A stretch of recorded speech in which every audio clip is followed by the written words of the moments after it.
Assalamualaikum warahmatullahi wabarakatuh. Sebagai mahasiswa, kita juga memiliki kewajiban untuk meneliti, yang kemudian dituangkan dalam bentuk karya ilmiah maupun laporan penelitian. Biasanya penelitian selalu berkaitan dengan bidang studi mahasiswa yang bersangkutan. Mahasiswa program studi ekonomi misalnya, melakukan penelitian yang berkaitan dengan ekonomi. Mahasiswa bidang studi kependidikan menyusun laporan penelitiannya seputar permasalahan pendidikan, dan begitu seterusnya. Dalam melakukan penelitian dan menyusun laporannya, bisa dipastikan selalu diawali dengan rumusan masalah. Mengapa? Karena dengan adanya rumusan masalah, penelitian menjadi mudah untuk diselesaikan. Hal ini dikarenakan peneliti mengetahui perihal apa yang harus ditemukan solusinya. Rumusan masalah ini seringkali digunakan ketika seseorang ingin menyusun karya ilmiah berupa makalah, laporan penelitian, artikel, dan lain sebagainya. Dalam beberapa menit ke depan, saya akan membahas tentang teknik penyusunan rumusan masalah yang benar. Pembahasan dalam video ini berfokus pada pengertian, ciri, jenis, cara menyusun, dan beberapa contoh rumusan masalah.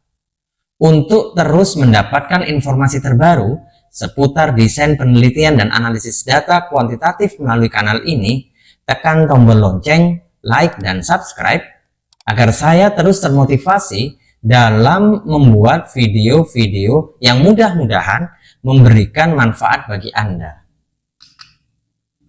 Rumusan masalah dapat diartikan sebagai kegundahan peneliti untuk menemukan jawabannya berupa fakta atau kebenaran dengan cara melakukan penelitian.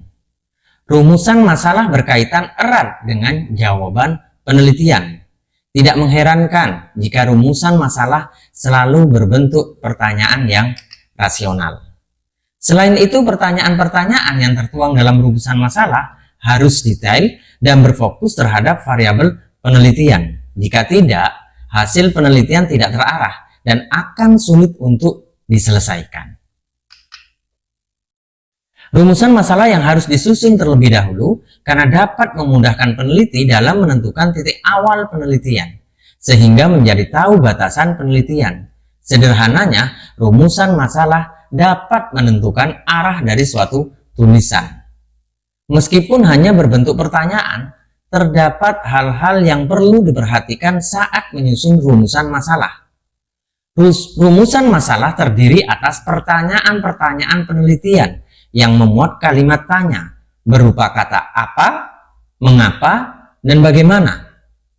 Selain itu, ketiga kata tanya tersebut juga harus sesuai dengan landasan teori yang akan digunakan dalam penelitian.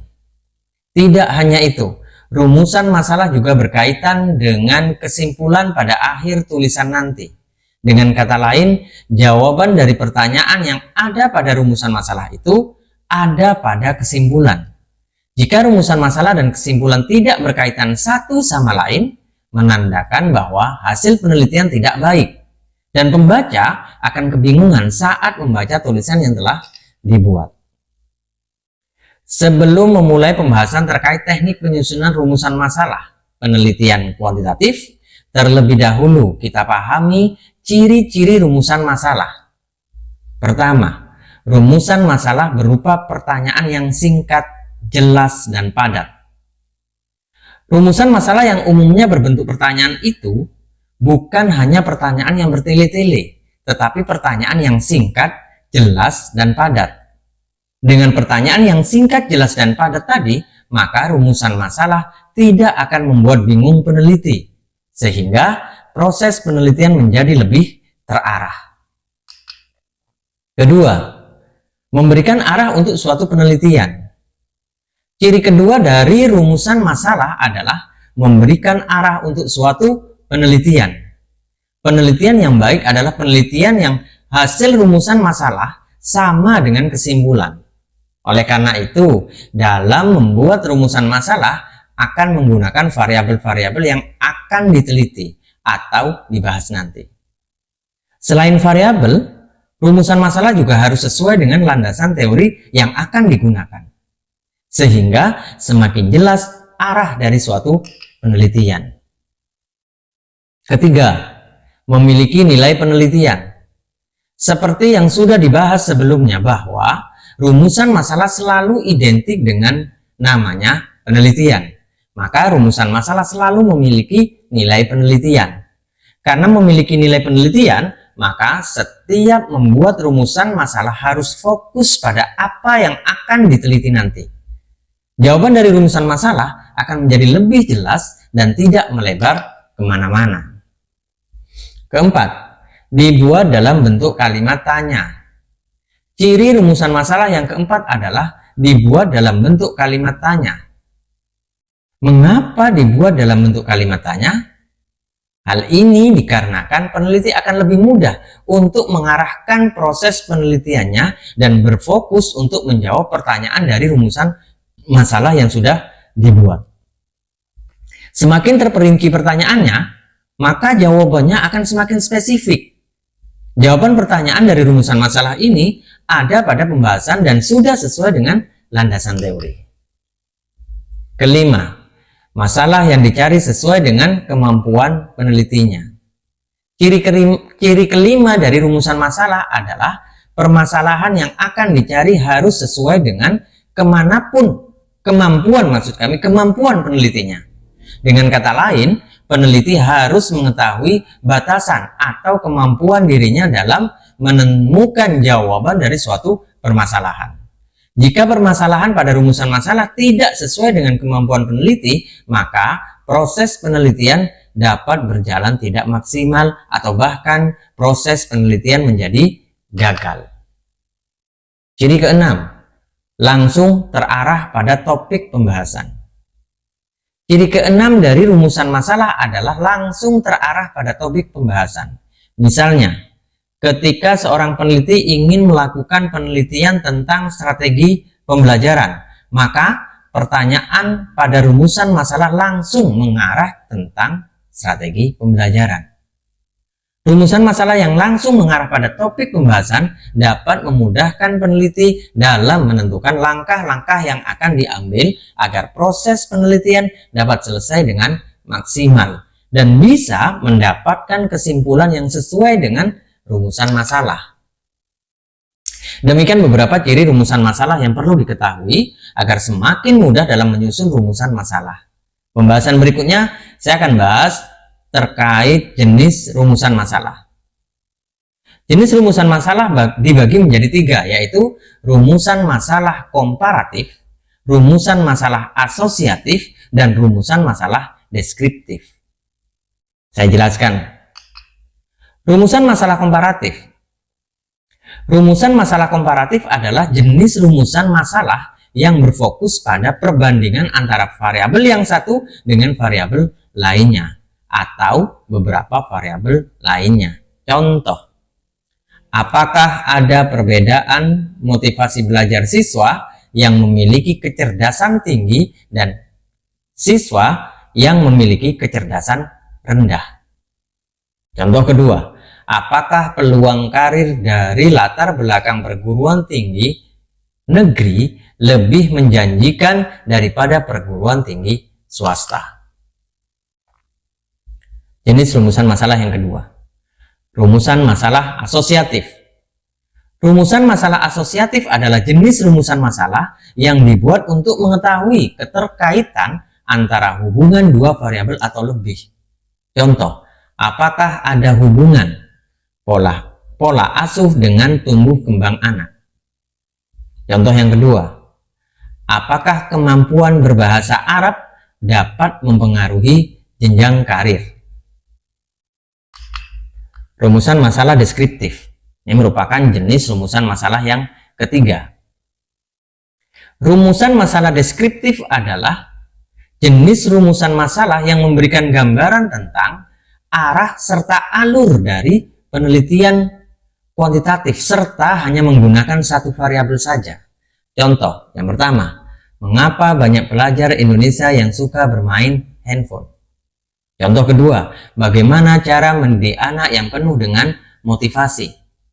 Contoh yang ketiga, apa yang menyebabkan seseorang lebih suka menonton film daripada membaca buku.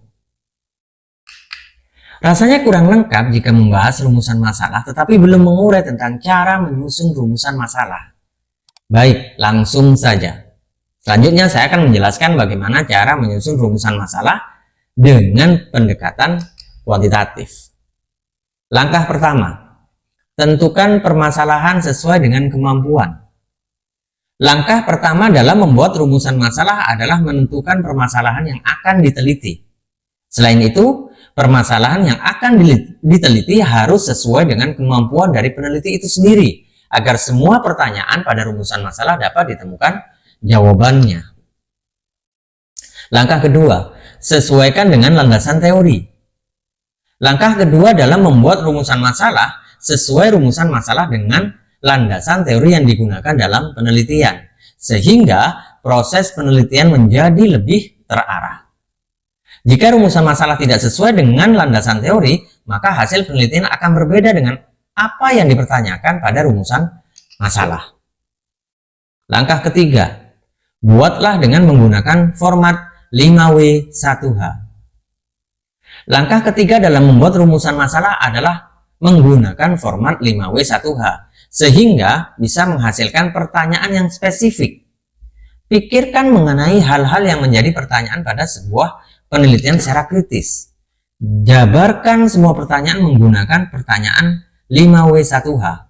When, why, where, who, what, and how. Atau kapan, mengapa, di mana, siapa, apa, dan bagaimana. Kemudian kerucutkan pertanyaan yang paling kritis dan penting. Selain itu, penggunaan 5W1H ini juga memudahkan peneliti dalam membuat pertanyaan pada rumusan masalah. Langkah berikutnya, gunakan kalimat tanya yang singkat, jelas, dan padat. Langkah keempat dalam membuat rumusan masalah adalah menggunakan kalimat tanya yang singkat, jelas, dan padat. Hal ini perlu dilakukan agar peneliti bisa langsung berfokus terhadap jawaban dari suatu permasalahan yang diteliti. Langkah kelima, sesuaikan dengan tujuan penelitian. Langkah kelima dalam membuat rumusan masalah adalah menyesuaikan dengan tujuan penelitian. Dengan begitu, suatu proses penelitian menjadi lebih terarah dan peneliti pun lebih mudah dalam menyelesaikan penelitiannya. Demikian penjelasan saya terkait teknik penyusunan rumusan masalah pada penelitian pendekatan kuantitatif. Perlu saya ingatkan kembali untuk terus mendapatkan informasi terbaru seputar desain penelitian dan analisis data kuantitatif melalui kanal ini. Tekan tombol lonceng, like, dan subscribe agar saya terus termotivasi dalam membuat video-video yang mudah-mudahan memberikan manfaat bagi Anda sebagai akademisi, peneliti pemula, dan mahasiswa. Semoga penjelasan saya ini mampu memberikan pemahaman mendalam bagi Anda selaku akademisi, peneliti pemula, dan mahasiswa terkait konsep dasar penelitian kuantitatif. Wallahul muwaffiq ila aqwamit thoriq. Wassalamualaikum warahmatullahi wabarakatuh.